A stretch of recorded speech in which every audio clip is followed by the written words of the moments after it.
The Wembyama era did not start off on the right foot. Let's recap his debut and Spurs Mavericks. You are Locked On Spurs, your daily San Antonio Spurs podcast. Part of the Locked On Podcast Network, your team every day. This is Emily Swallow, and you are listening to Locked On Spurs with Jeff Garcia. Welcome back to Locked On Spurs, right here on the Locked On NBA Network. I'm your host, Jeff Garcia, Spurs writer for Ken's 5 San Antonio. Glad to have you back. Hope everybody's having a great week. And maybe the Spurs pick up a W in the next game. But yeah, hope you're doing all right. Look, it's just one game. Spurs got the L. We're going to talk about that, Wemby's debut, and much more right here on Locked On Spurs. Hey, thanks for making Locked On Spurs your first listen each and every day. Free and available wherever you get podcasts, Google Play, Stitcher, iTunes, Ken's 5 Plus app. The list goes on and on. You guys are the everydayers. As you can see right there on your screen, we're going to be looking at Wemby's debut. Was it good? Was it bad? What are the positives? What are the negatives? Also going to look at just overall, how did the team look for just one regular season game? And then, of course, have a little surprise again. I spoke with a Spurs fan at the Frost Center. He's going to give us his thoughts on the beginning of the Wemby era and that whole win total projection. Yeah, and by the way, he's a familiar face right here on Locked On Spurs. We can see who I ran into at the Frost Center. And yeah, look, it was just one game of 82. So before you all start jumping off cliffs and calling hotlines because you need help, take it down a notch. It's just one of 82. And look, this team is brand new. You insert Wemby, yeah, that changes everything. You have different lineup than you did last year. Jeremy Sohan starting at point, Trey Jones coming off the bench, a couple of new faces, Cedi Osman. You just look at the overall, impact that those changes are going to make, and the Spurs are going to fumble as they did. Now, kudos to them; they kept it close versus Dallas. But overall, look, you got to give this time to cook. You got to let the brisket boil a little bit. You got to let it cook a little bit more. It's just one game. You could not expect the Spurs to come out against gangbusters versus a Mavericks team that has Luca Doncic, who, by the way, historically averages a near triple-double in his career versus the Spurs, nearly upwards of 25-plus points per game, more than 6 assists. I mean, the guy just goes wild against San Antonio, so that should not have been a sort of shock to you. Also, too, look, you got to understand, too, that right now the Spurs are still in rebuild mode. They're still looking for that chemistry. That chemistry needs to come. Look, we all said this, before the season started. What do everybody say? Well, give them to All-Star break to get going. We're nowhere near that, okay? So if you're already jumping off the ledge just off one game, take it down a notch, okay? You got to realize that in time, this team will look way better than they did versus Dallas in opening night. Heck, they could look better tomorrow night versus the Rockets. It could just happen overnight. We don't know. We got to give this time to just bake a little bit. Now, overall, if you look at the game and you look at how it started, the Wemby era, it wasn't too bad. Yes, we'll get into the loss in just a few seconds, but Devin Vassell looked great. Wemby, despite the issues that he had, still put in a respectable stat line. And of course, you look at Sohan just still trying to figure things out at point guard, but it was still fine. It was still good. So Spurs fans, relax, calm down, get back to me after the All-Star break. Then you can start scratching your head and wonder where this team is, if they're losing, or cheering if they're winning. Now, speaking of winning, it was the Wemby era. It was the beginning of the Wemby era, and it started last night in San Antonio versus Dallas. And how appropriate, right? It's two foreign import superstars going at each other, Luca, Wemby. Obviously, Luca got the best of them, as well as the Dallas Mavericks. But nevertheless, let's just focus on Wemby. So what did we see out of Wemby in his debut? One, that there's still some growing to go. He still needs time to cook. He still needs time to get used to the NBA game. And yeah, he's not going to get those superstar calls because he was riddled with foul trouble. He had five for the game, right? He had some ticky-tack calls. The refs weren't doing any favors for the Spurs as a whole. He just was not, going to get that star treatment yet. Okay, so you add the fact that Wemby had those 5 fouls. Okay, and then also too, His shot was pretty, from three line, it was falling. He had 3 3-pointers. So, I mean, that's not terrible. He did some damage defensively. He grabbed those rebounds. He created distractions, intimidation factor in the paint for Dallas. And he blocked some shots, poured in 15 points. So again, not the tremendous, phenomenal debut of Wemby. There was not 20 plus points and 10 plus rebounds and 7 blocks, nothing like that. But considering the fact that it was the first regular season game for him, he's going to get up against competition at a different level that he's never faced before in his NBA career. Again, not too shabby. Now, were some things to work on? Of course. He loves to play out on the perimeter. That was one thing that I noticed heading into the season. He's not a back to the basket guy, going to plant himself in the paint and do damage in there.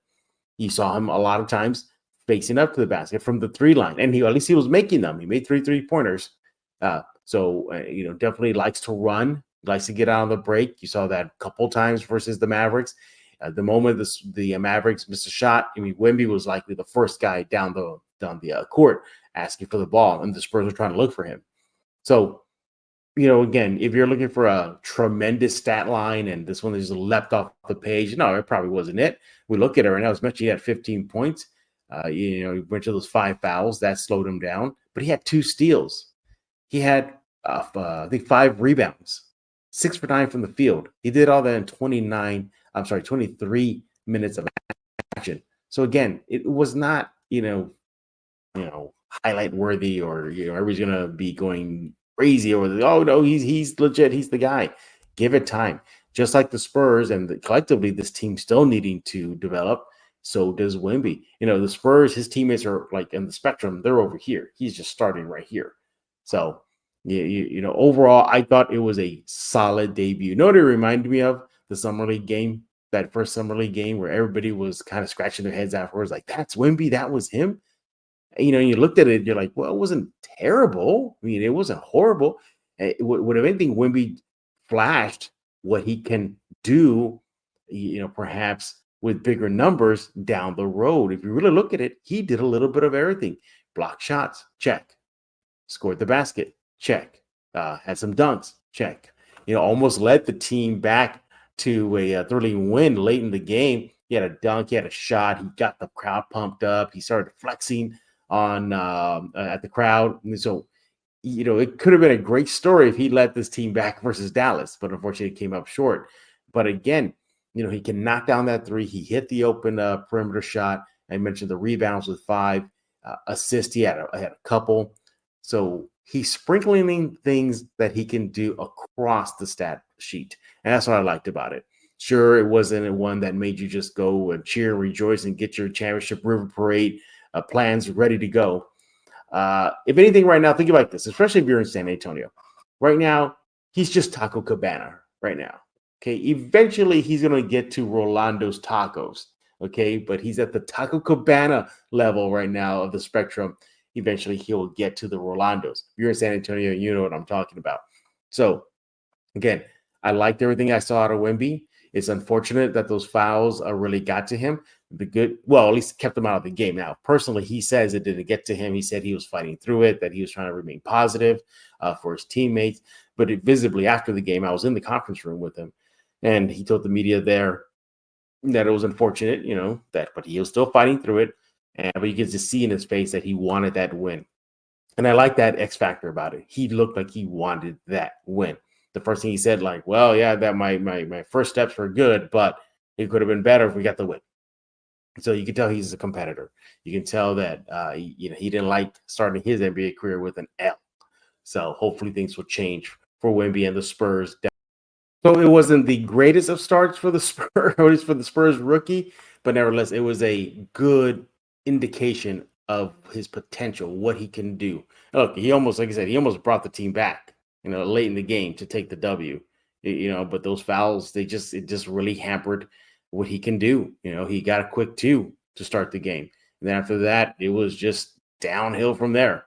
So I'm rest assured, Spurs fans, he's going to bounce back. So don't jump the cliff yet. But overall, I'm going to give him a solid A. I think he did very well in his debut. You consider 5 fouls, and then again, that stat line, not too shabby. Coming up next, now we're going to look at the overall team. How did the team look? We're going to try to play a game. Can't mention Wemby in segment 2. Okay, so how did Vassell look? How did Trey Jones look coming off the bench? How did the new guy, Cedi Osman, look like? We're going to look at the overall thoughts of the Spurs season debut right here on Locked On Spurs.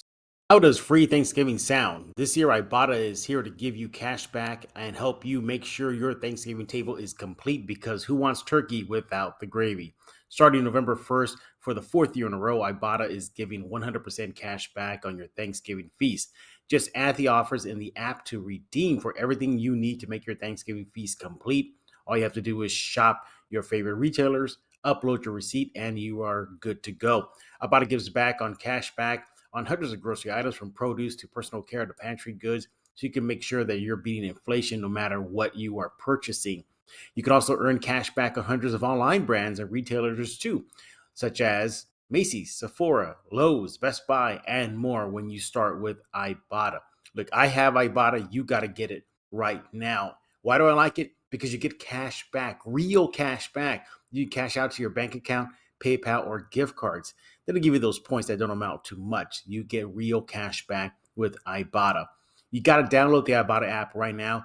Use code LOCKEDON and get 100% cash back on your Thanksgiving dinner starting November 1st. Again, use code LOCKED to get 100% cash back on your Thanksgiving dinner starting November 1st with Ibotta. Just go to the App Store or Google Play Store and download the free Ibotta app and use code LOCKED. That's IBOTTA in the Google app or App Store and use code LOCKED. Also want to talk about PrizePicks. PrizePicks is the largest independently owned daily fantasy sports DFS platform in North America. They are the easiest and most exciting way to play DFS. It's just you against the numbers. Instead of you battling thousands of other players, including pros and sharks, you pick more than or less than 2 to 6 players on stat projections and watch the winnings roll in. So you got to do this. First of all, you definitely got to download the PrizePicks app right now. PrizePicks, look, you'll have the most fun ever. And you can even win up to 25 times your money this football season. All you can do is select 2 more players, pick more or less on their projected stats, place your entry, and you're good to go. PrizePicks is really simple to play. You can make picks and submit those entries in less than 60 seconds. You get quick withdrawals, easy gameplay, enormous selection of players, and stats types that will pretty much make PrizePicks the #1 daily fantasy sports app. So download it right now. PrizePicks offers weekly promotions that can lead to big payouts like Taco Tuesday. Each Tuesday, PrizePicks discounts select players' projections up to 25% to provide even more value. With the PrizePicks reboot policy, your entry stays safe in play even if one of your players gets injured. For example, for NFL games and college football top 25 matchups, if you have a player who exits a game in the first half and does not return in the second, that player is rebooted. PrizePicks is the only daily fantasy sports platform with injury insurance. So you got to go to prizepicks.com/LockedOnNBA right now. Look, I use it. You should use it too. You can make a lot of winnings. Trust me, I heard people get some winnings there. You got to go to prizepicks.com/LockedOnNBA. Use code LockedOnNBA for a first deposit match up to $100. Again, prizepicks.com/LockedOnNBA. Use code LockedOnNBA for a first deposit matchup up to $100. PrizePicks, daily fantasy sports made easy. Hey everybody, this is Nathan Ray Clark from Criminal Minds and Modern Family, and you are listening to Locked On Spurs, hosted by Victor Wembanyama's new best friend, Jeff Garcia. And we're back right here on Locked On Spurs, joined by my colleague at Ken's 5. He is Tom Petrini. He is back, everybody. We're going to help me recap the Spurs game, just overall. And the game, Tom, is, well, first of all, can Tom Petrini not mention Wemby when we're talking about the game? See, it's tough. It's going to be tough. We played this game before with a different guest, and it just fell off. It fell off the track. We just couldn't. We just had to mention his name. He's that present. He has that presence. I think I can do it. I'm a really creative person. Also, if it looks like I'm a little tired, I am. It's because I stayed up late last night. Oh, I feel you. I was writing, man. I was a little bit manic, sometimes the inspiration comes to you. You got to respect that. You gotta roll with it. And also, I received a sign from the universe. I love when that stuff happens, and this was so clear and so obvious what it was. Um, my drive home took forever. Getting out of the parking lot, awful. Oh man. Traffic detours, a Yeah. freight train that lasted forever. It took me like 30 minutes to get to the highway, right? And then I got there and I saw something and I was just like really grateful for every inconvenience that brought me to that specific place and time. I'm on the highway and I see a sports car in the middle lane and I look at it. I'm like, I know I've never seen anything like that before. I got to like get closer and get a closer look. It was a Bugatti. Yeah. French Whoa. supercar worth like more money than I'll ever see in my life. Just, going at a leisurely pace on a San Antonio road. And even though I saw just like a glimpse of what that is capable of, seeing it in public and with my own eyes for the first time was special. It'll stick with me. So yeah, having said that, I'm ready to move forward and not mention Wemby any further. All right. You see how creative Tom can be. When I couldn't do it, and last time we played this game with another guest, I just kept on referring to it as baguette, or I was looking at anything else without saying Wemby's name. So we're gonna try it right here. There was a lot of non-Wemby stuff that happened last night. Granted, a lot of it centers around, how you involve, right. Your fancy new French thing. But let's just get right into it. Devin Vassell. All right, bro. Yeah, that's your biggest takeaway outside of who, right? Yes, Devin Vassell looks legit, looks ready to go. Didn't shoot from outside, quite as well as he wanted to, but attacking the rim, looked aggressive, looked in control of points. Keldon Johnson, I think he had 7 assists in addition to a lot of good and varied scoring from him. And then, of course, you have Jeremy Sohan at the point. Trey Jones doing a good job off the bench. Yeah. Jeremy Sohan having, good results throughout the game. Missed a couple shots. I think he was 4 of 12. But, late game execution was a struggle for this Spurs team. Obviously, you look on the other side, you see Luca Doncic, you see Kyrie Irving. Yeah. And, the team with those guys was hunting high-quality shots for them at the end of the game. That's what won them the game. And down the stretch, you had Trey Jones getting hot in the fourth quarter. You had Wemby getting hot. Ugh, I did it. No, okay, you did it. You broke it. In the fourth quarter, that's one for you. Taking over. I made it. I made it a few minutes. Go me. But and then down the stretch, those guys Trey Jones being off the floor and a big explosion that didn't continue through the final buzzer for somebody making his debut. But I think I saw a lot of reaction that was like, you see, can't do Wemby at point, or can't do Sohan at point. Now it's in my head. Oh my God, that's a problem. Yeah. Well, that was going to be one of my takeaways is still the question at the point guard spot. Snap into the action this NFL season with FanDuel, America's #1 sportsbook. Right now, new customers get $200 in bonus bets guaranteed when you place a $5 bet. That's $200 in bonus bets, win or lose. So if you've been thinking about joining FanDuel, there's no better time to get on the action than right now. The app is super easy to use. There's a wide range of betting options, including spreads, player props, over and unders, and so much more. With the NFL season well underway, NBA season officially started, your San Antonio Spurs in action, the Wemby era beginning, you got to get the FanDuel app right now. I have it. You should get it too. Again, I really believe it's super easy to use, and you have to get it on your mobile device. Have some fun with that. Look at some See what FanDuel has to say. What does that have to say about your Spurs? Go check it out with FanDuel. So visit FanDuel.com/lockedon right now and kick off the NFL season. FanDuel is the official partner of the NFL. I also want to talk to you about Mudslingers Drive-Thru Coffee. You got to get Mudslingers Drive-Thru Coffee right now, located at 2404 Thousand Oaks Drive. That's in San Antonio.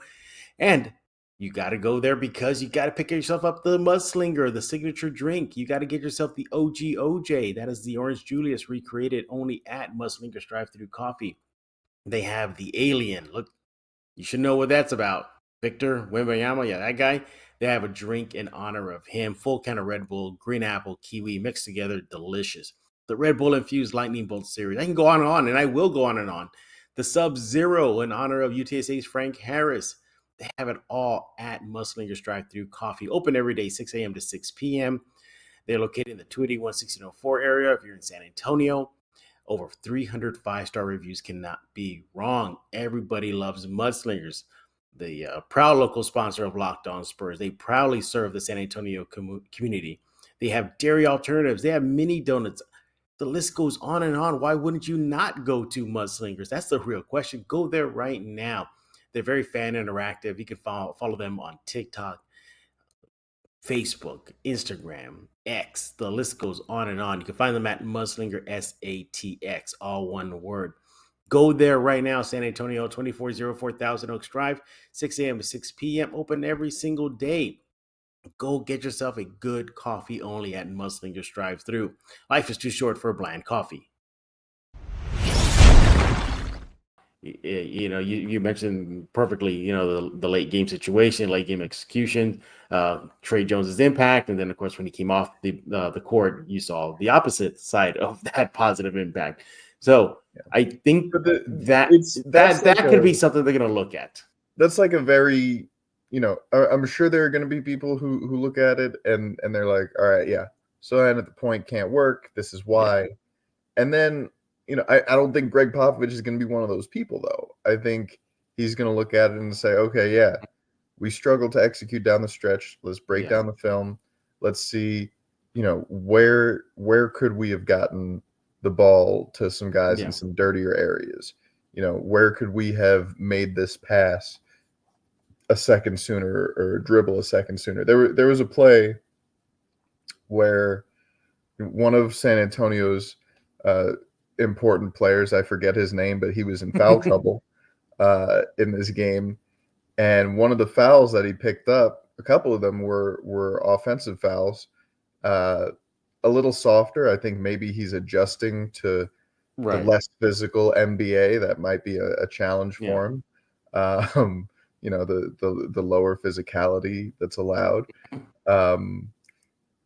but there was one play where he got called for an illegal screen, and part of it that factored in was Sohan was basically a step late initiating the action. So, he was going right as the screen was coming, and it was a call that the referee, I don't know if they had to make, but they could make it, and they did. And there was a play where, pick and roll, and that same important player gets a mismatch on the block, and Jeremy doesn't see it right, can't get the ball to him, settles for an outside jumper. Pop calls a timeout and gives him a talking to, but leaves him in the game. Like if you weren't satisfied with the point Sohan experiment in game one, I get it, mixed results. But Pop's still going to keep going with it, keep learning and growing. Yeah.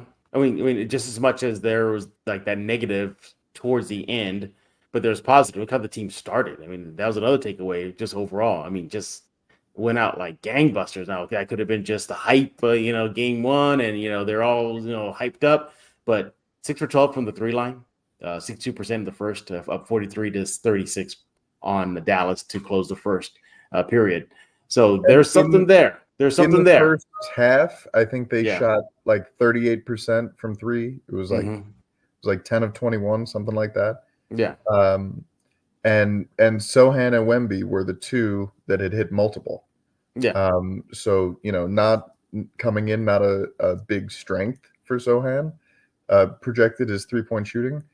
And in this game, he was impactful from that part of it. So good and bad. But I mean, there are people who are going to treat it as, the indictment, the nail in the coffin. We can't do this. We can't afford to.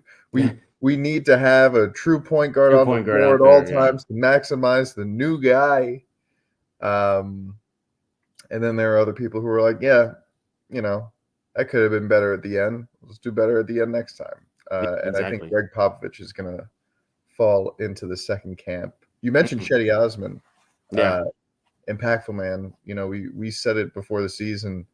Great pickup. But he looks active. He looks engaged.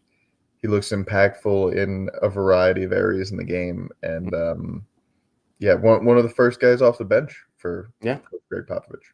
Exactly. Yeah. Overall, I think you look at the team collectively. It just, again, another reminder that this team still needs to cook a bit. They're not out of the woods yet. Yeah, they got Wemby, but they're not out of the rebuild yet. They're not out of that chemistry development area yet. Now you're saying, oh man, I got one. Damn. Okay, I got one to me. I think you're at 3. I think I got you down for 3. Who's counting? So I still believe that this is just another sign for Spurs fans too to relax. Sure, winning the lottery and getting that pick helps, but they need time. And also too, Tom, what were we all saying to start the season? Oh, let's see how they look around the All-Star break. Let's see how they look then. So this is that time to see how they all combine and gel together, if they're going to be Voltron and get all strong together, or they're still going to be those pieces individual that still need to figure out how to become Voltron. We'll find out soon.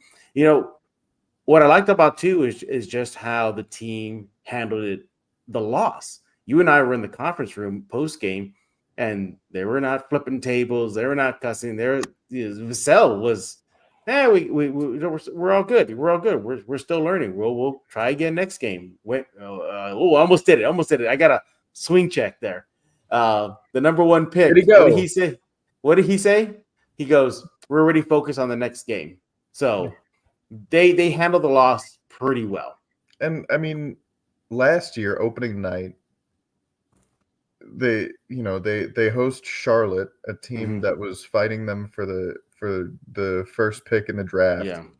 Got blown out by 40 points ish. And everybody in there sitting watching is like, I mean, it's gonna be better than this sometimes. But we got 81 more of these. Woof. It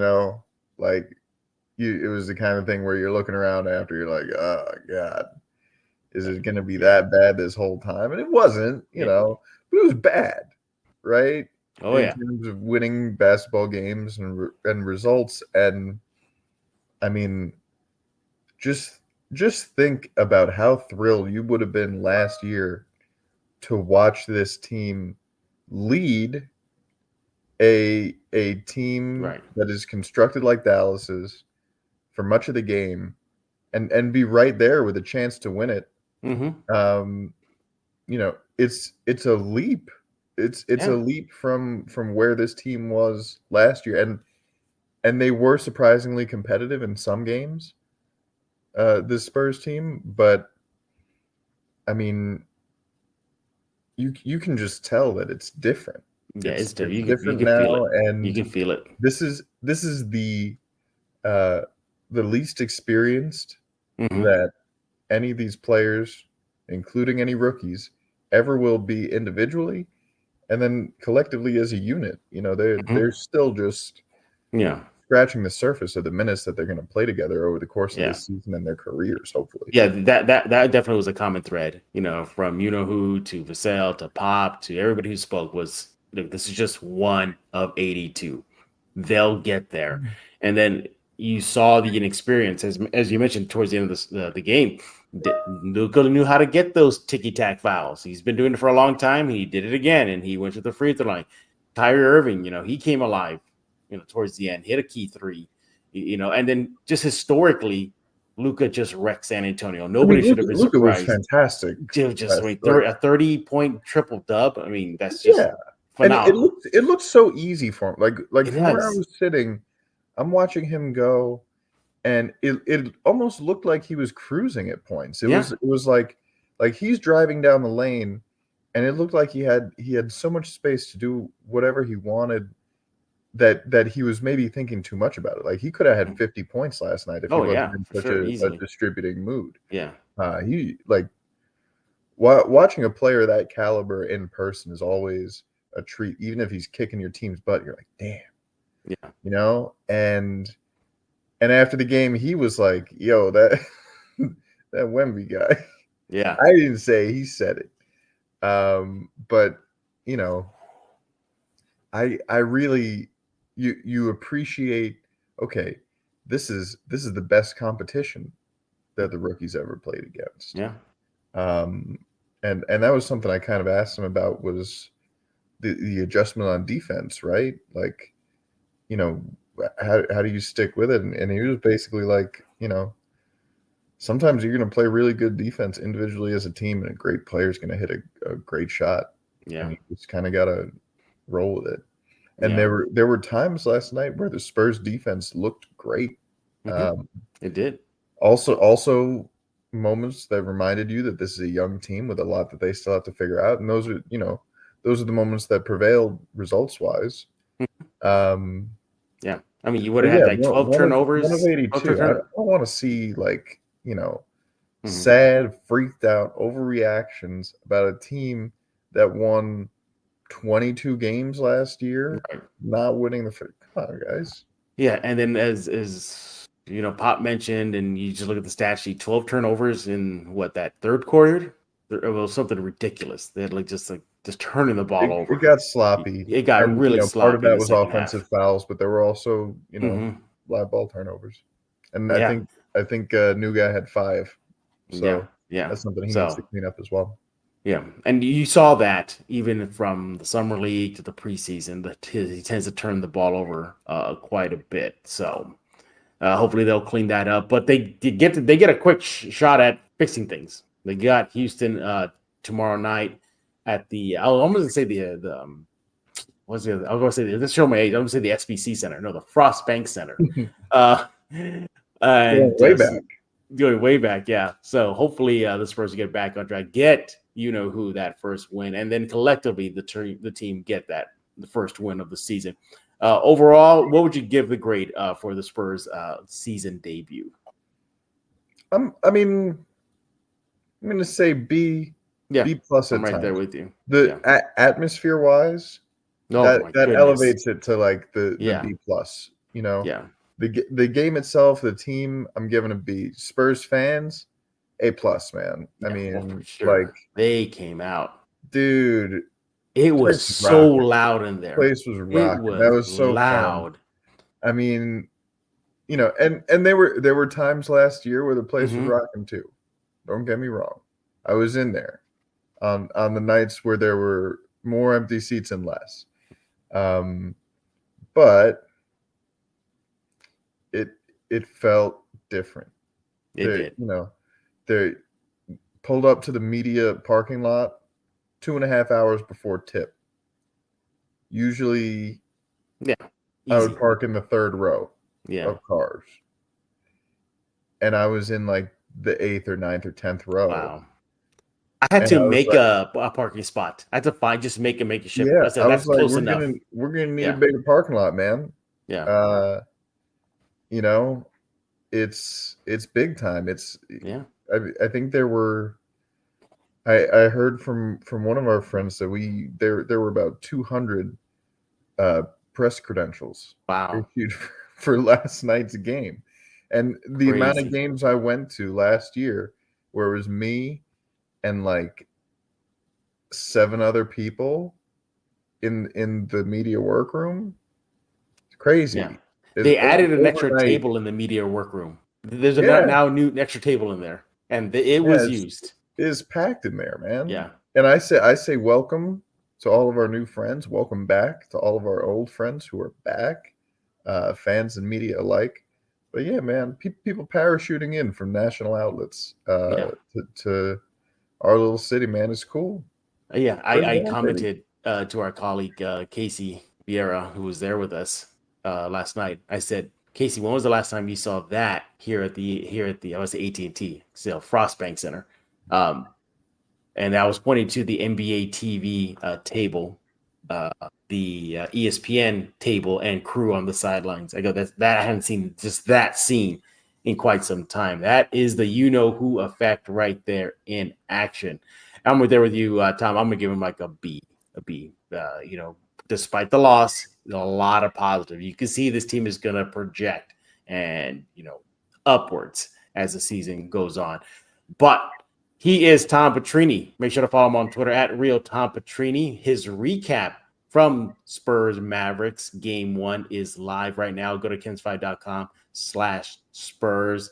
He'll break it down for you. I like what Tom does. He does like period 1, period 2. He mixes in some stats and some overall thoughts. So it's a good breakdown. If you missed the game or you just need to pick up some points here and there, Tom got it for you. Tom, hopefully you get to drive that Bugatti soon that you saw. Dude, just driving next to it was a surreal experience. And then I stopped after a minute. I was like, wait a minute.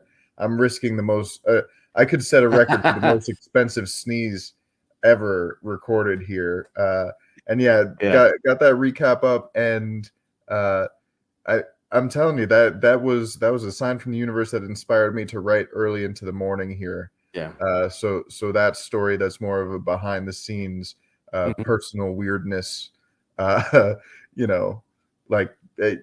just went, man. You win. At one point, last thing I'll say is I compared it to 2 Pixar movies. Spurs fans were like the kid on the tricycle who's seen Mr. Incredible lift up the car. Yeah. And Mr. Incredible's like, well, what are you waiting for? And the kid's I don't know, something amazing, I guess. That was Wemby heading into the fourth quarter. And then also, like, it feels like in Cars when Lightning McQueen makes Radiator Springs hot again. I love Pixar movies, man. I'm still I'm right there with you. Me too. I do like Pixar movies. With the Assistant Cup, like, you could have just kept going and turned around. It would have been faster anyway. That's a whole other podcast for a whole other day. But Jeff, it was good to see you at the game. It's good to see you here. Yeah, I can't wait, man. 81 more. Yeah, and then the playoffs. Let's go. 81 more possible playoffs, possible play-in. Looks like the Spurs are going to have themselves a good season. And the Spurs fans, relax. It's just one game. They're going to get the rust off. They're going to get the chemistry going. They'll be fine.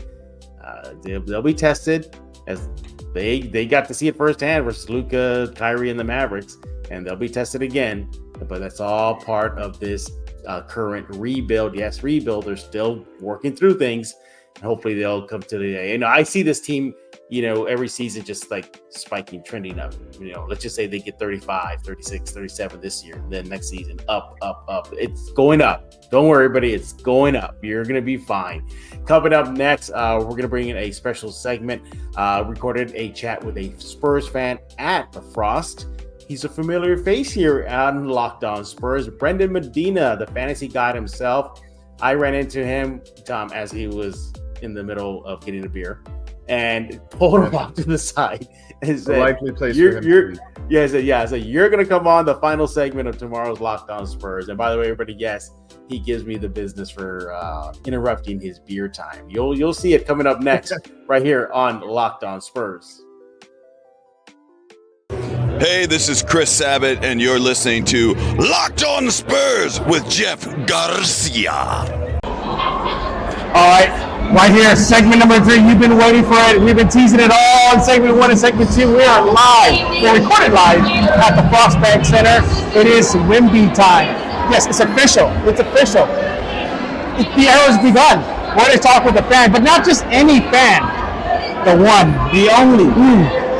I heard he's a god or something like that. Something of the sort. Like a fantasy god? Yes. Brandon Medina. Dude, we're here. This is a dangerous society here in the Frostbank Center. Hold on. Do you want to drag me real fast about how much business I was when I saw you? Just get out of your system. Get out of your system. First off, hear this. I haven't seen this guy in person. We haven't hung out in probably about a year or so. A year. And I'm here. I'm grabbing a drink. Full business move just pulls me aside. I'm with my dad, sharing quality bonding time. I'm never gonna get back. Oh man! And this man pulls me and it's like, "Hey, I need you for an interview." Hey, good to see you too, Jeff. Good to see you too, brother. But no, we're here, man. It's game day, baby. Let me explain myself. I needed to find somebody, and I was getting freaked out because we're gonna do this outside. Yeah, it's too loud. It's too loud. This is championship environment. It's loud.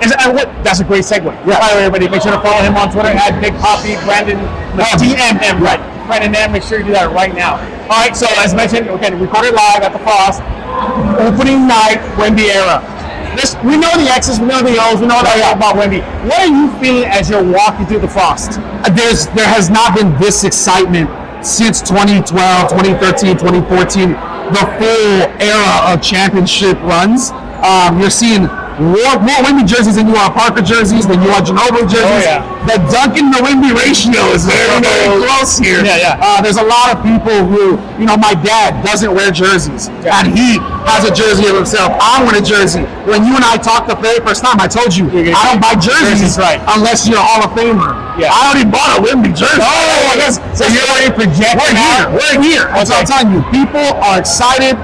There's constant chatter of, is it playoffs? Is it next year? Is it this year? Obviously, there's a lot of buzz. Sure. You and I both work in media. We can't buy too much into it. But this is for sure the most exciting time in the past decade to be a Spurs fan.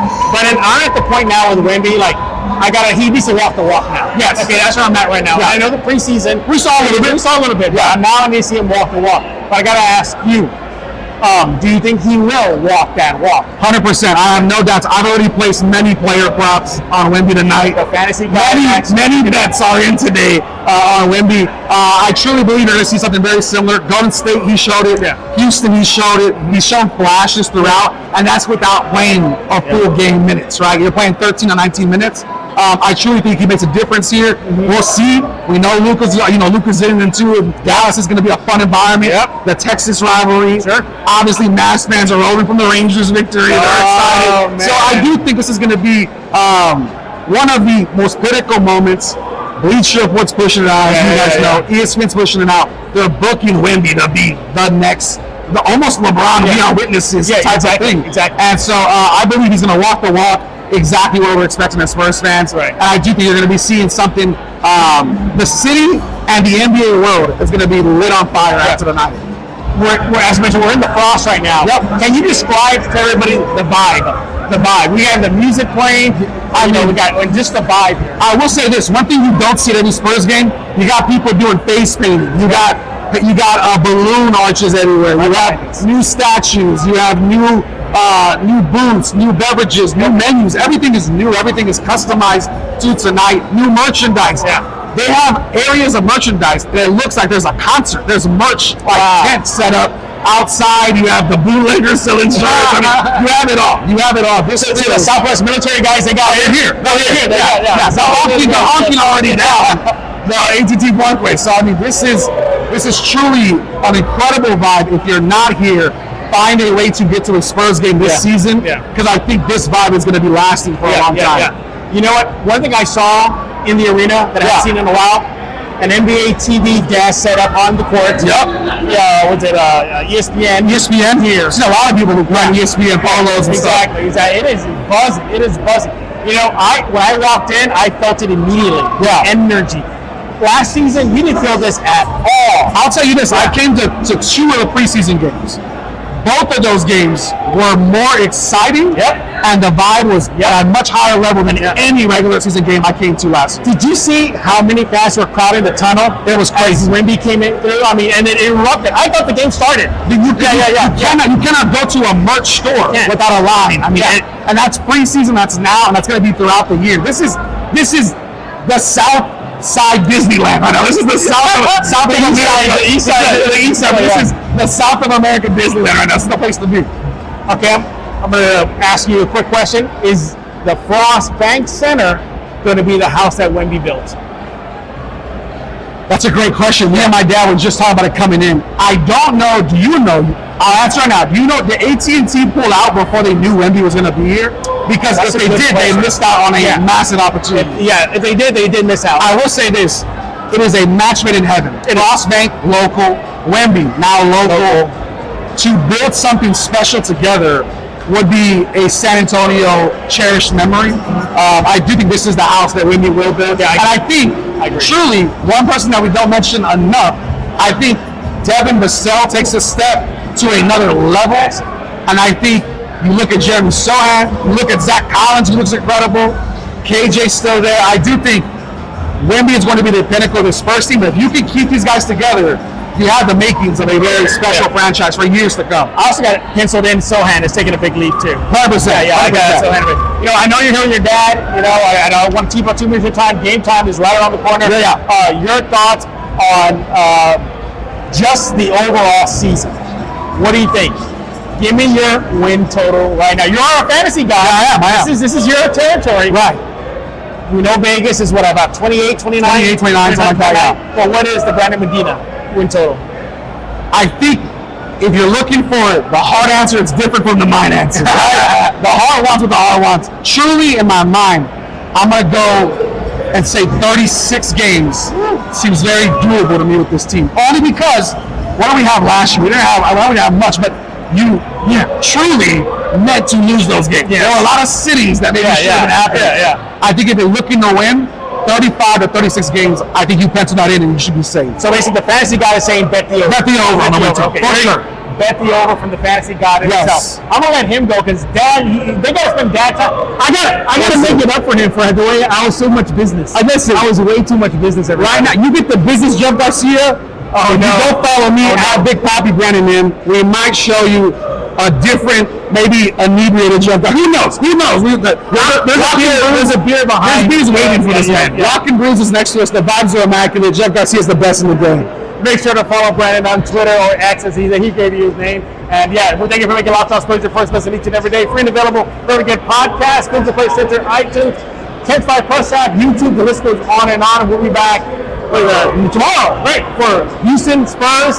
That'll be another. It's in Texas. It's Texas. The Texas two-step, literally, for the Spurs. So for Brandon Medina, I'm Jeff Garcia. We're gonna put a lock on this episode of Locked On Spurs from the Frost Bank Center.